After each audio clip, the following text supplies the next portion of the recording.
Welcome to Pindar Poetry. We hope you learned something new. You start by immediately isolating the track and confirming no trains will approach. Make sure signals are locked out and the work zone is clear. You inspect the railhead, ties, and fasteners to decide if you splice, replace, or realign.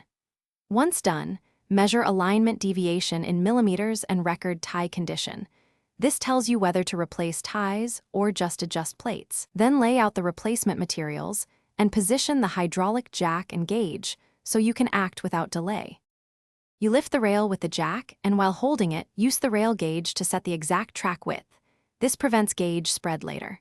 You remove worn tie plates and rotten sleepers, then fit new plates and secure with specified 1/2 spikes or bolts, tighten to the torque value noted.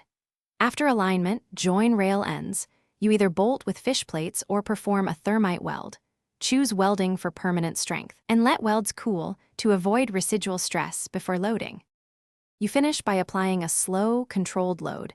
Use a tamping or test train and watch for any movement, measure gauge, and twist immediately after.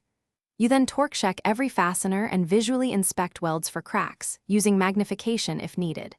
If anything shifts, retention spikes, add ballast, and retamp the shoulder until stable. If the weld shows hairline fracture, cut back and re-weld.